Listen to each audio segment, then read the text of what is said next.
beribadah di gereja kita, saudara. Lambaikan tangan Bapak Ibu Saudara. Puji Tuhan, kita jemaat yang setia dan dikasih Tuhan. Kita mau terus puji Tuhan. Kita mau persembahkan kemuliaan bagi nama Tuhan. Karena Tuhan ditinggikan lewat pujian kita. Ya Tuhan. Berikan tepuk tangan bagi Tuhan. Amin. Haleluya.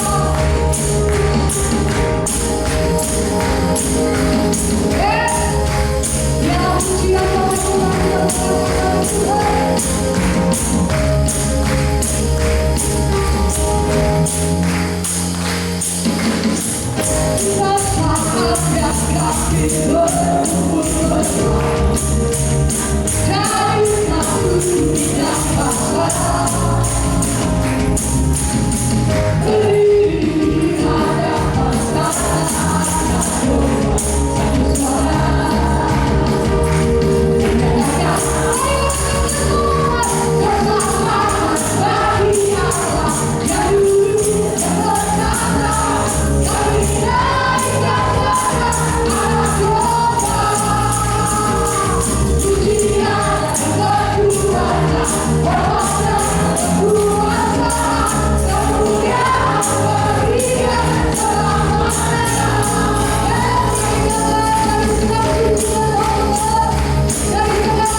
Tuhan berbicara bagi kita pasti pribadi lepas pribadi.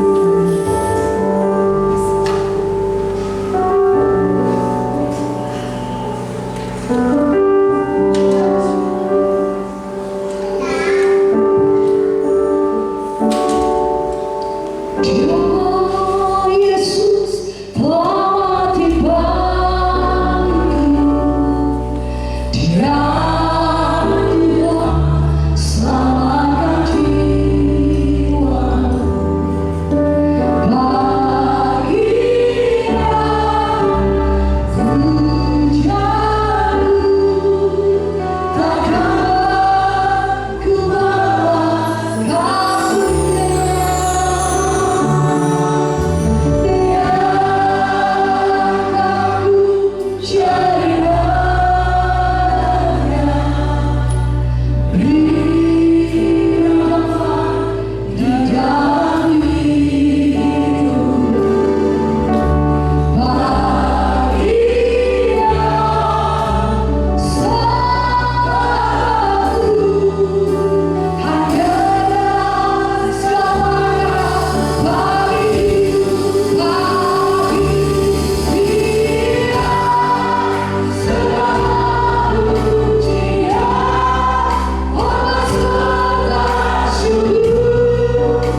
Setiap kami anak-anak Tuhan di tempat ini boleh memahami betapa Engkau Bapa begitu mengasihi setiap kami sampai Engkau rela mati di atas kayu salib, semua oleh karena Engkau begitu mengasihi setiap kami. Tuhan, berikan kami pemahaman, pengertian yang datangnya dari Tuhan, sehingga kami boleh senantiasa memandang kepada kebaikan kasih Tuhan di tengah-tengah kehidupan kami. Sebentar kami rindu mendengarkan sabda-Mu, urapi kami, sehingga setiap kami umat-Mu di tempat ini boleh memahami apa yang menjadi kerinduan Tuhan lewat kebenaran firman-Mu. Mampukan setiap kami lewat pertolongan Roh Kudus-Mu untuk boleh menjadi pelaku-pelaku kebenaran firman-Mu.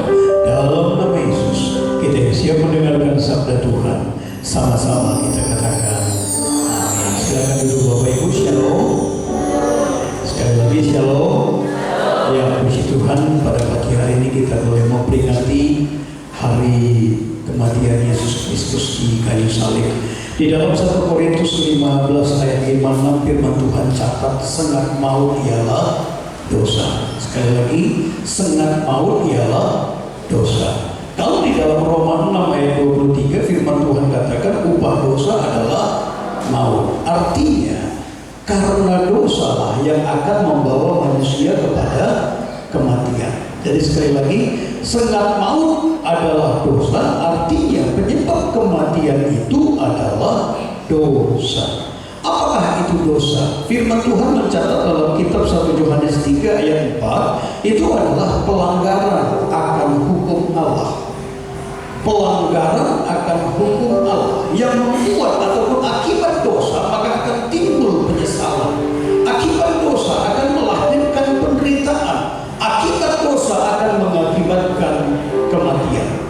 Firman Tuhan mencatat bahwa hari ini kita sedang memperingati hari kematian Tuhan Yesus. Mungkin muncul satu pertanyaan dalam diri kita. Kalau begitu, apakah Tuhan Yesus berdosa sehingga ia mati di atas kayu salib? Sehingga kita bisa memahami betapa kasih Allah lewat kematiannya di atas kayu salib itu begitu sempurna di tengah-tengah kehidupan kita. Kita buka dalam 2 Korintus 5 ayat 21. 2 Korintus 5 ayat 21. Kita baca bersama-sama. 2, 3, ya. Dia yang tidak mengenal dosa telah dibuatnya menjadi dosa karena kita, supaya dalam Dia kita dibenarkan oleh Allah. Artinya firman ini sedang mengingatkan Yesus Kristus tidak berdosa, tetapi Allah membuatnya menanggung dosa setiap kita, supaya kita yang berdosa diperdamaikan dengan Allah karena kita bersatu dengan Kristus. Jadi sekali lagi Bapak Ibu, Dia yang tidak mengenal dosa telah dibuatnya menjadi dosa karena kita, supaya dalam Dia kita dibenarkan oleh Allah. Di dalam The Last Supper ataupun dalam perjamuan terakhir, kita buka dalam firman Tuhan dalam kitab Matius 26 ayat 26 sampai ayat 28. Dalam kitab Matius 26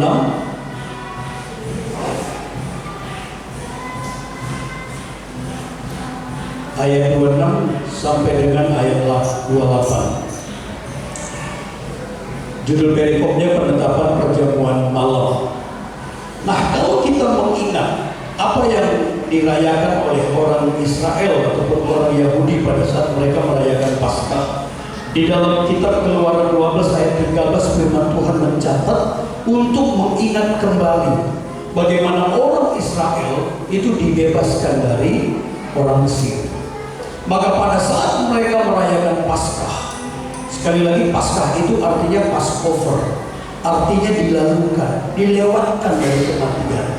Karena peristiwanya mereka harus kenal. Pada saat orang Israel merayakan Paskah, maka mereka itu wajib mengorbankan domba yang tidak bercacat, anak domba yang tidak bercacat. Kemudian darahnya itu dikuaskan atau diusapkan di kedua tiang pintu rumah, kemudian diambang batas rumah-rumah mereka. Dalam firman Tuhan mencatat ketika malaikat maut melewati setiap rumah yang ada tanda darah, sekali lagi yang ada tanda darah, maka di rumah itu akan dilalukan, akan dilewatkan. Itulah peristiwa yang terus dikenang oleh orang Israel. Setiap ada tanda darah di dalam rumah itu, maka di rumah itu tidak akan ada kematian yang kekal. Kemudian mereka merayakan dengan makan roti yang tidak beragi. Kenapa mereka makan roti yang tidak beragi? Mengenang kembali peristiwa ketika mereka berada di perbudakan Mesir, bagaimana mereka hidup dalam penderitaan. Kita buka dulu Keluaran 12 ayat 13. Dalam Keluaran 12 ayat 13, inilah peristiwa Paskah yang dirayakan oleh orang-orang Israel ataupun orang Yahudi. Dan firman Tuhan mencatat, dan darah itu menjadi tanda bagimu pada rumah-rumah di mana kamu tinggal. Apabila aku melihat darah itu, maka aku akan lewat daripada kamu, jadi tidak akan ada tulah pemusnahan di tengah-tengah kamu apabila aku menghukum tanah Mesir. Artinya firman ini sedang mengingatkan kalau malaikat maut melewati rumah itu dan apabila di rumah itu ada tanda darah, maka di rumah itu akan dilewatkan. Itu sebabnya kenapa orang Israel sampai hari ini merayakan Paskah ataupun Passover, atau dilewatkan atau dilalukan.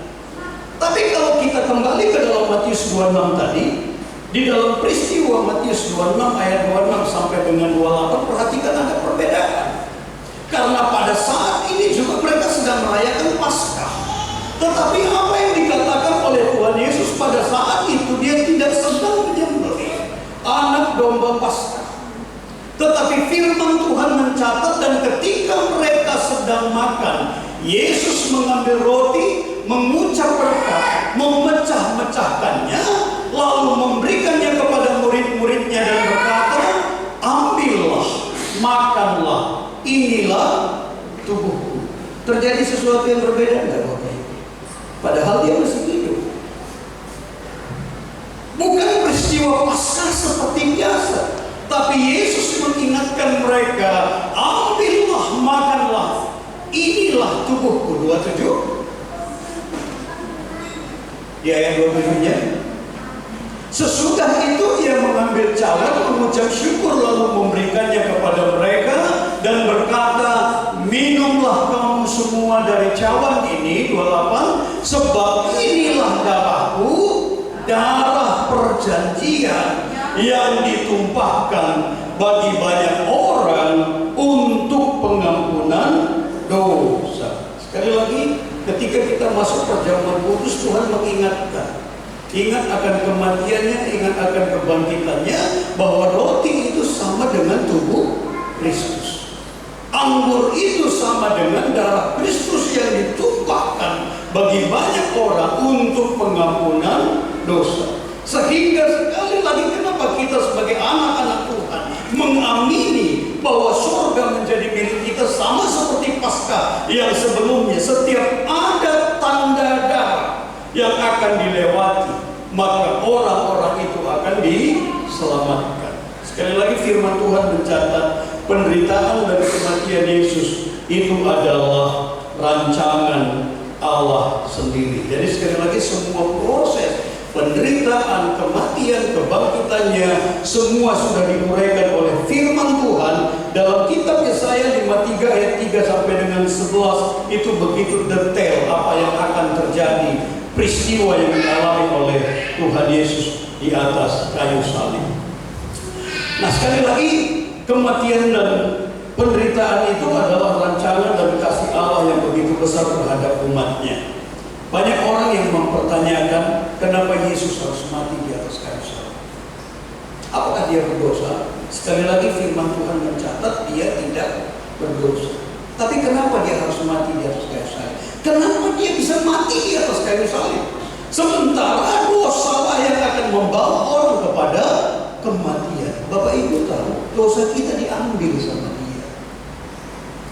Dosa-dosa kita inilah yang diambil sama Dia, sehingga sengat maut itu berlaku dalam dirinya. Tetapi ini bukan karena paksaan.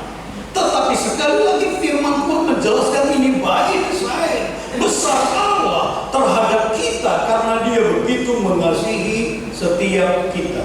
Buka firman Tuhan dalam kitab Yohanes 10 ayat 17 sampai dengan ayat 18. Ini jauh sebelum Yesus disalibkan, firman ini sudah diingatkan. Firman Tuhan mencatat, kita baca bersama-sama 2, 3 ya.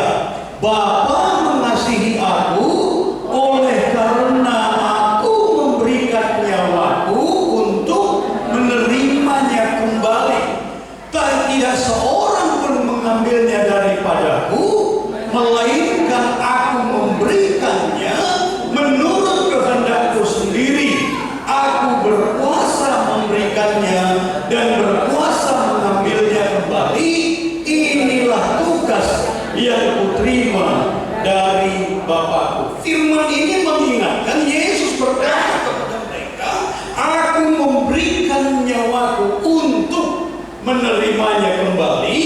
Tidak seorang pun mengambilnya daripadaku, melainkan aku memberikannya menurut kehendakku sendiri. Aku berkuasa memberikannya dan berkuasa mengambilnya kembali. Ini menunjukkan bahwa salib ini adalah by design Allah sendiri. Apakah tentara Romawi yang membunuh Tuhan Yesus? Bukan. Mereka itu hanya medianya, Bapak Ibu. Firman ini jelas mengingatkan, aku berkuasa memberikannya, aku berkuasa mengambilnya kembali. Nah, firman Tuhan mengingatkan, itu sebabnya penderitaan di atas kayu salib adalah kemenangan bagi orang percaya. Kita baca dalam 1 Korintus 15 ayat 55. Kita baca bersama-sama 1 Korintus 15 ayat 55. 2, 3 ya. Hai maut, di manakah kemenanganmu?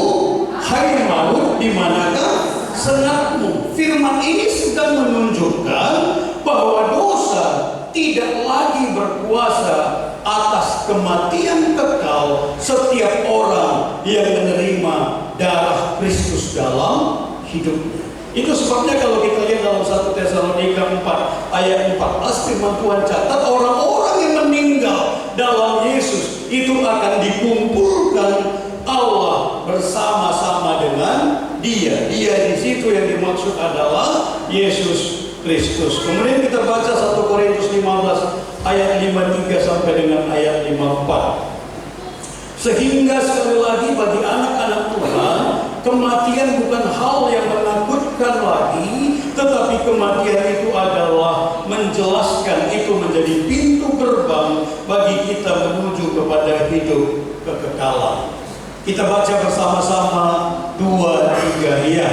Karena yang dapat binasa ini harus mengenakan yang tidak dapat binasa, yang dapat mati ini harus mengenakan yang tidak dapat mati, dan sesudah yang dapat binasa ini mengenakan yang tidak dapat binasa, dan yang dapat mati ini mengenakan yang tidak dapat mati, maka kenalah firman Tuhan yang tertulis, maut ditelan dalam kemenangan. Jadi sekali lagi, Yesus Kristus itu mati di atas kayu salib supaya kita yang akan memiliki tanda darah, kita tidak akan lagi mengalami yang namanya kematian kekal. Tetapi ketika kita tinggalkan bumi ini, kita tahu surga yang mulia itu sudah disediakan bagi setiap kita, Bapak Ibu.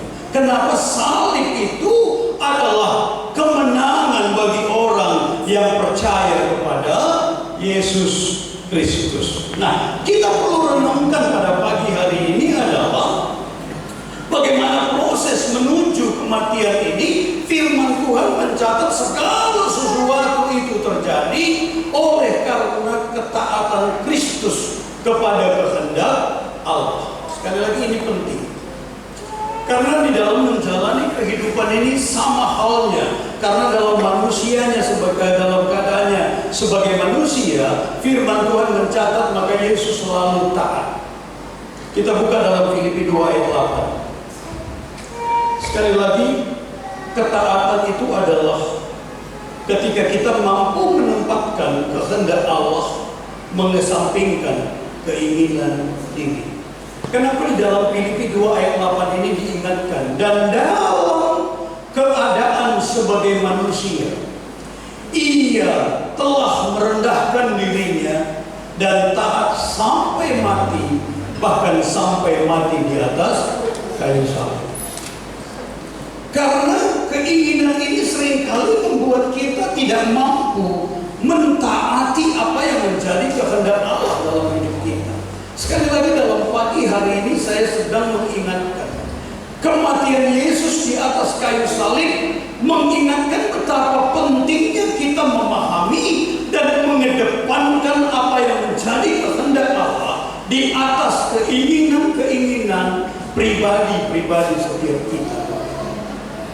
Perhatikan di dalam kitab Lukas 22 ayat 42 sampai dengan ayat 44. Bagaimana Yesus menunjukkan ketaatannya kepada kehendak Allah. Firman Tuhan mencatat bahwa penderitaan yang dia akan jalani itu sampai membuat dia, sekali lagi peluhnya itu sampai seperti titik-titik darah. Itu Tuhan mencatat. Tapi inilah yang dikatakan oleh Tuhan Yesus, ya Bapakku, jikalau engkau mau, ambillah cawan ini daripadaku, tetapi bukanlah kehendakku, melainkan kehendakmu lah yang terjadi. Yang 43-nya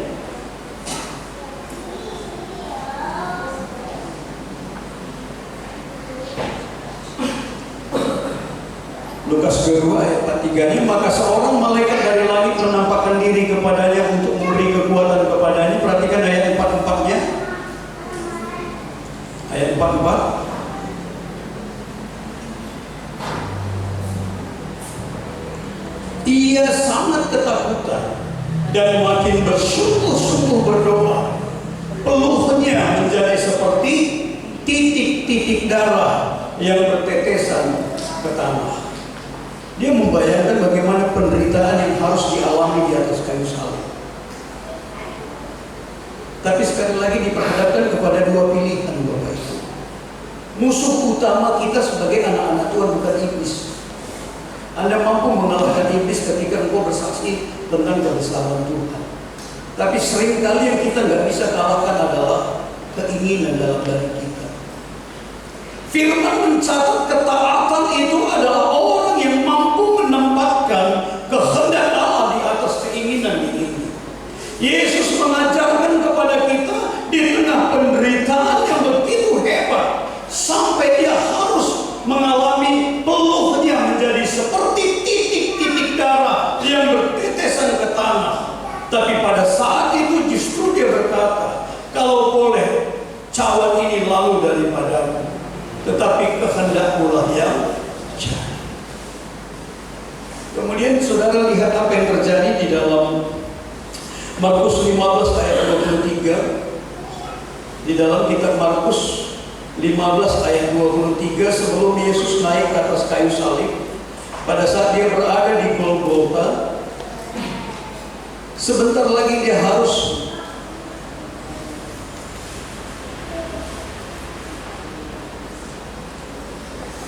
menghadapi yang namanya salib, Bapak Ibu.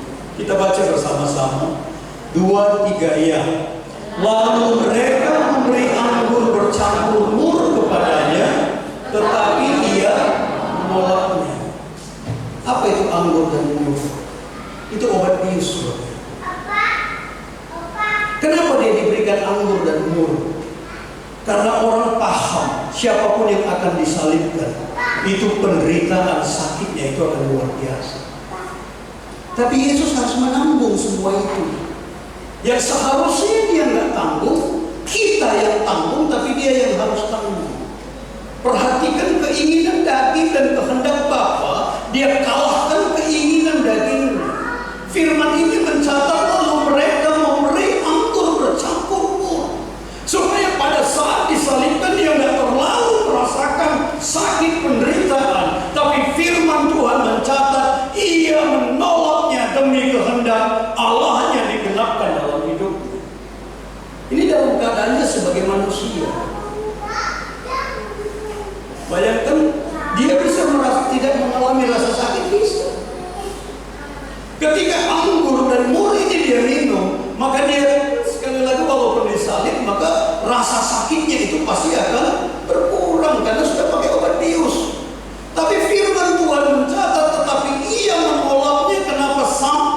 Di dalam Filipi 2 ayat 8 tadi diingatkan, sampai matinya di atas kayu salib, ia taat. Sekali lagi ini penting. Bahkan di dalam Lukas 23 ayat 34, dia bisa berkata kepada orang-orang yang mencemooh, yang mengolok-olok, yang menyalibkan dia, yang menyakiti dia, yang mencambuki dia. Dia bisa berkata, Bapa, ampunilah mereka, sebab mereka tidak tahu apa yang mereka perbuat. Berapa seringnya kita mengedepankan kehendak kita di atas kehendak Allah dalam kehidupan ini. Berapa sering kita membenarkan keinginan kita di atas kehendak Allah dalam hidup kita. Tapi Yesus memberi teladan bagi kita. Ketika engkau prioritaskan kehendak Allah, sesungguhnya apa yang menjadi kehendakmu, selama itu tidak melanggar kehendak Allah, firman Tuhan, Tuhan pasti akan genapkan dalam kehidupan. Maka dalam perjalanannya Bapak Ibu, ketika dia berada menuju kepada Golgota, kemudian pada saat salib itu diberikan kepada Simon dari Kirene, perempuan-perempuan Yerusalem itu menangisi Tuhan Yesus. Kemudian apa yang Yesus katakan pada saat itu? Coba buka Lukas 23 ayat 28. Firman Tuhan mencatat, hei ibu, jangan menangis ya. Karena penderitaan itu dia harus lewati. Dia sedang mengerjakan apa yang menjadi kehendak Allahnya. Tapi firman Tuhan mencatat, dia justru mengingatkan, tangisilah dirimu dan anak-anakmu. Firman ini sekali lagi mengingatkan, mari kita baca bersama-sama 2, 3 ayat.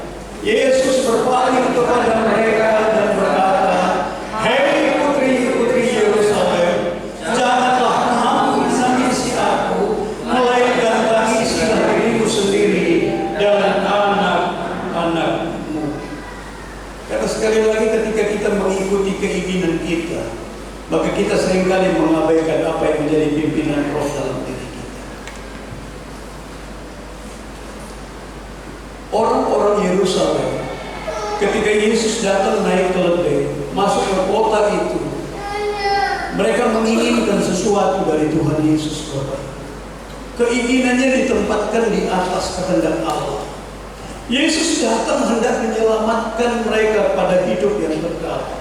Tetapi orang-orang Israel menginginkan mereka dibebaskan daripada penjajahan orang-orang Romawi. Maka ketika Yesus datang naik keledai, begitu sampai menuju gerbang pintu kota, bahkan ada orang yang menyambutnya begitu luar biasa, seakan-akan rohaninya luar biasa. Mereka membuka bajunya, kemudian menjadikan itu menjadi karpet. Ada yang mengambil pohon-pohon palem, ada yang mengambil ranting-ranting, kemudian menyambut Yesus. Hosana, Hosana.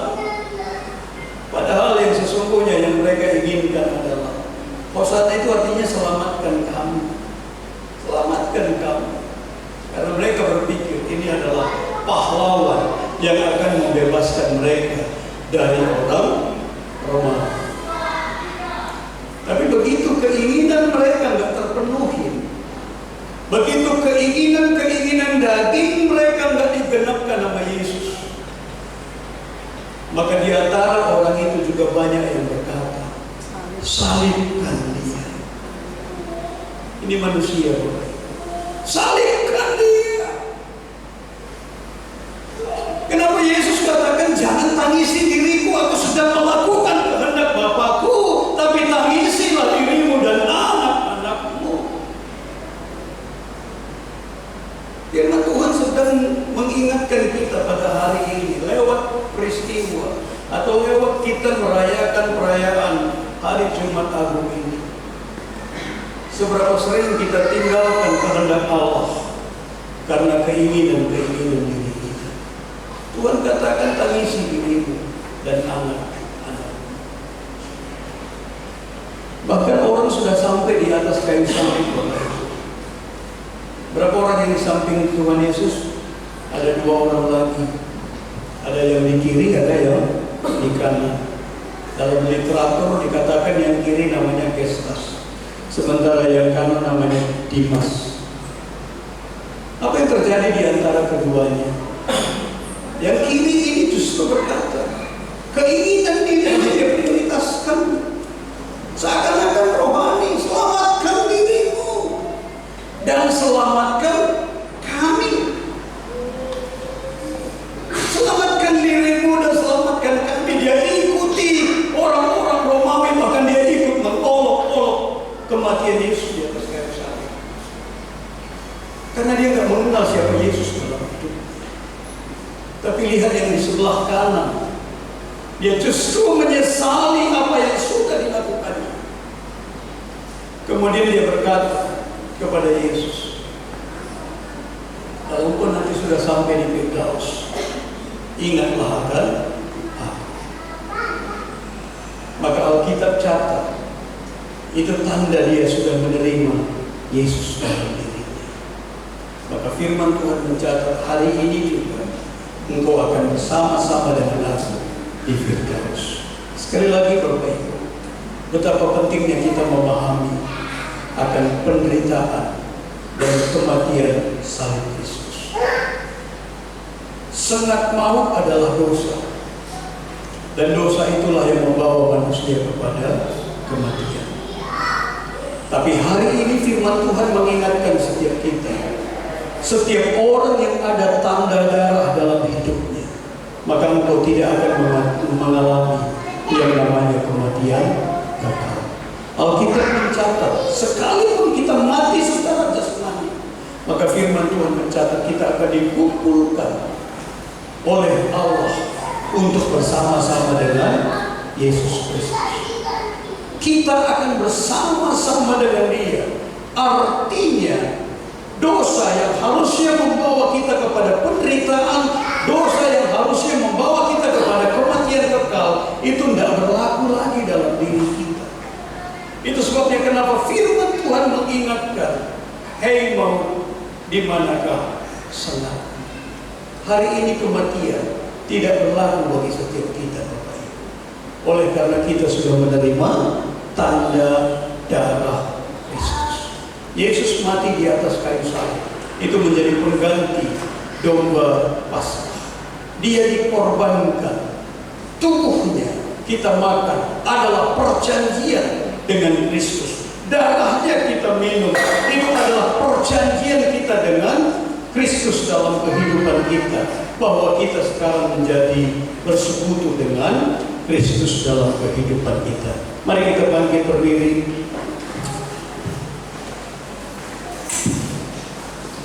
Kita akan satu pujian katakan salibnya, salibnya, sambil merenungkan kembali seberapa sering kita meninggalkan kehendak Allah demi keinginan-keinginan diri kita.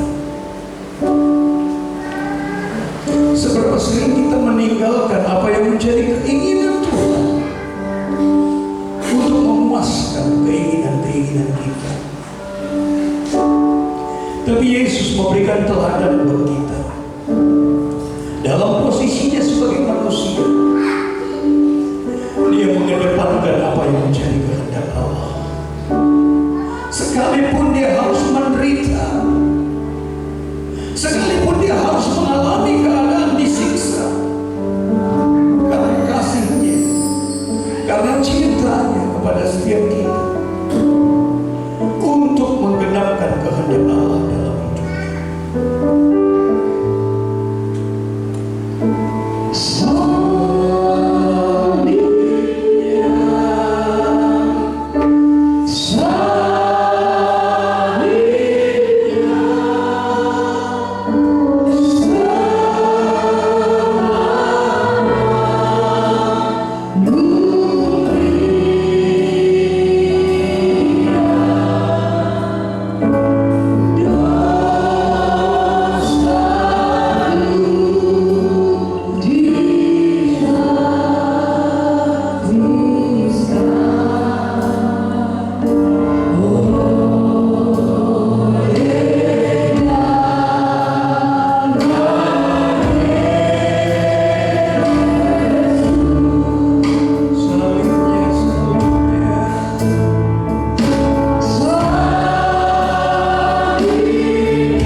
Paulus juga perlu menderita, tapi dia harus mengalami penderitaan yang begitu hebat.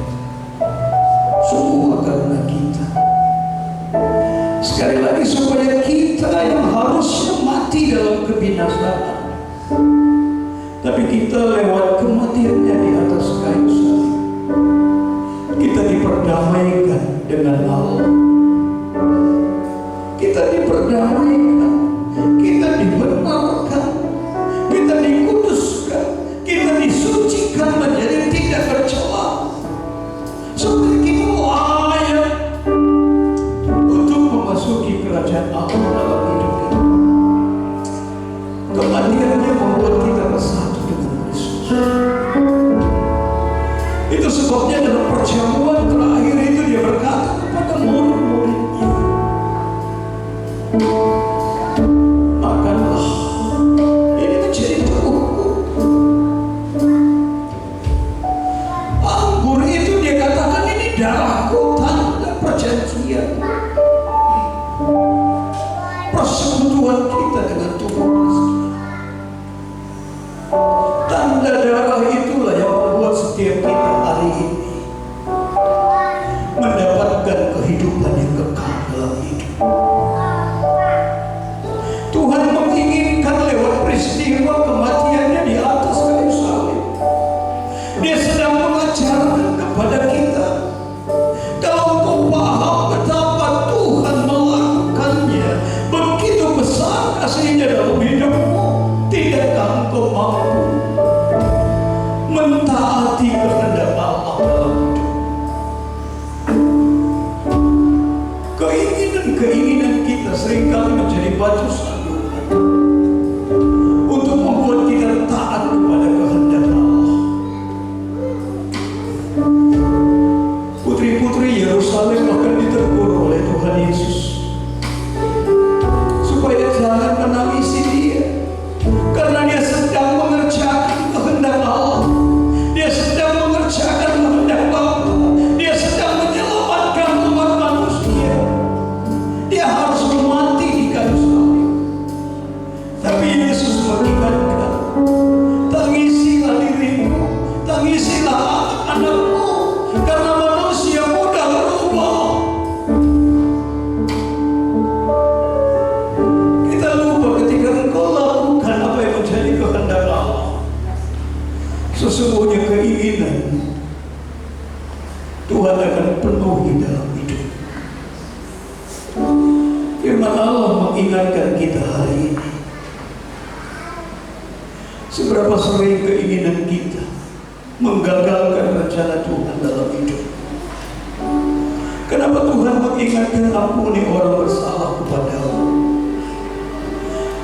Saya teramat percaya belum ada satupun di antara kita, kalau engkau mengampuni orang bersalah kepadamu, maka pelukmu seperti titik-titik darah. Tapi kau sulit mengampuni mereka. Pada peristiwa pengampunan yang Tuhan ingatkan agar kehendak Allah itu boleh digenapkan dalam hidupmu, janji Allah tidak terhalang untuk memberkati hidupmu, berkat-berkat Allah tidak terhalang untuk memberkatimu, supaya kesembuhan bisa terima dalam hidupmu. Janji-janji Tuhan tidak terhalang untuk digenapkan dalam hidup. Kehendak Allah supaya membuka pintu hati menerima kemuliaan. Kenapa sampai Yesus mengajarkan kepada kita peristiwa baptisan? Engkau akui aku di hadapan manusia, maka aku akan akui engkau di hadapan Bapa. Tapi seringkali keinginan kita menghalangi kita untuk melihat. Tanpa kita sadari, seringkali keinginan kita menghalangi kesembuhan yang Tuhan ingin kerjakan dalam hidup kita. Peristiwa kematiannya di atas kayu salib, bahkan firman Tuhan mencatat, oleh bilur-bilurnya kamu telah sembuh. Peristiwa kematiannya di atas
Terpuji termulialah Tuhan dalam nama Yesus.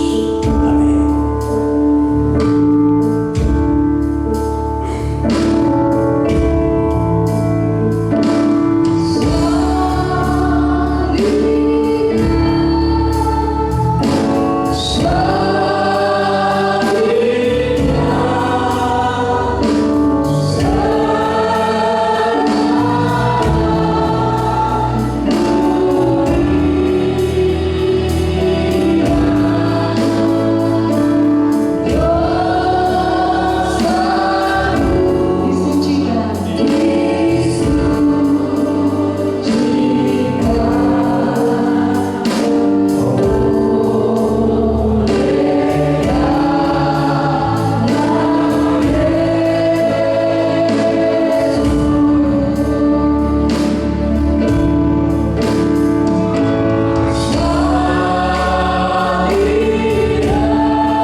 Kebaikan kasih Tuhan dalam hidupmu. Tanpa ada salib, maka dosa akan melekat. Tanpa ada salib Kristus, maka kutuk masih mengintai. Tapi hari ini, oleh karena kebaikan kasih Tuhan dalam hidupmu, maka Kristus yang tidak berdosa dibuat menjadi berdosa, supaya kita yang berdosa boleh dibenarkan di hadapan Allah. Kematiannya membawa kemenangan kepada setiap kita. Kematiannya membuat kita mengalami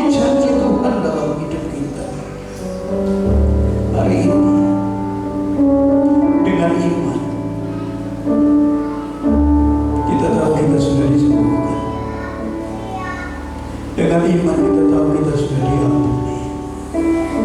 Kita tahu setiap kita sudah menerima kemenangan dari Dia. Mari angkat roti di tangan kanan kita. Firman Tuhan berkata, sebab apa yang telah kuteruskan kepadamu telah aku terima dari Tuhan, yaitu bahwa Tuhan Yesus pada malam waktu Ia diserahkan mengambil roti, dan sesudah itu Ia mengucap syukur atasnya. Ia memecah-mecahkannya dan berkata, inilah tubuhku yang diserahkan bagi kamu.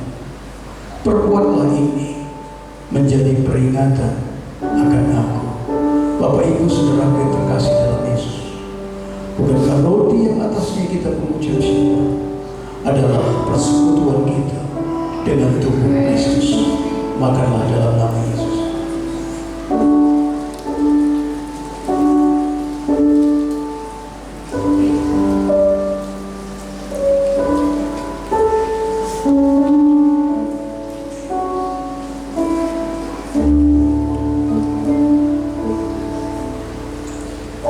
Mari angkat cawan di tangan kanan kita. Demikian juga Ia mengambil cawan sesudah makan lalu berkata, cawan ini adalah perjanjian baru yang dimeteraikan oleh darahku. Perbuatlah ini setiap kali kamu meminumnya menjadi peringatan akan aku. Bapak Ibu Saudara yang terkasih dalam Yesus, bukankah cawan yang atasnya kita mengucap syukur adalah persekutuan kita dengan darah Kristus? Minumlah dalam nama Yesus. Mari naikkan rasa syukur kita di hadapan Tuhan. Oleh kebaikannya kita ditebus, Terima oleh kasih. kasihnya kita dipilih, oleh kebaikannya dibikin setiap itu oleh kebaikannya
Kami bersyukur boleh mendengarkan sabda-Mu pada pagi ini yang mengingatkan kami kembali akan kasih-Mu yang sempurna bagi setiap kami.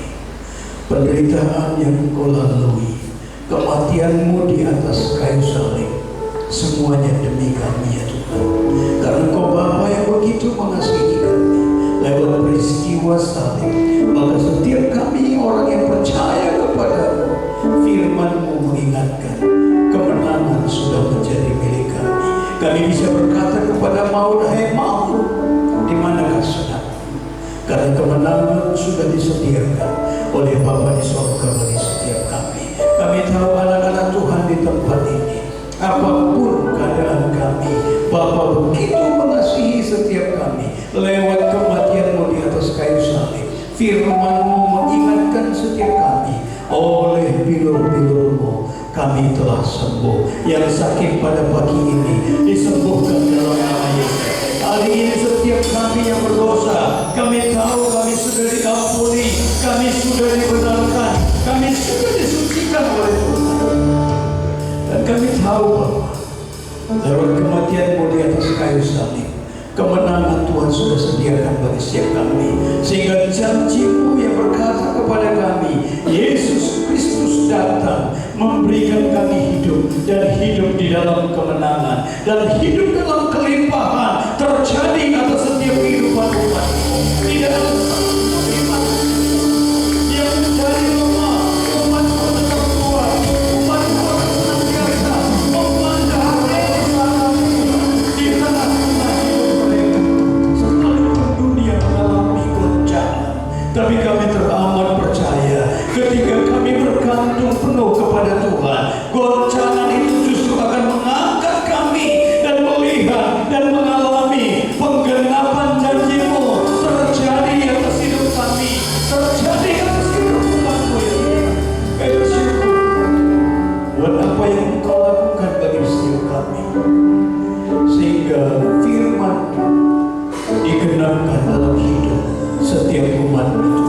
Kau memberkati pribadi lepas pribadi, keluarga lepas keluarga. Suami mengasihi istri, istri tunduk kepada suami. Anak-anak kami taat kepada kedua orang tua mereka. Kami percaya apapun yang menjadi usaha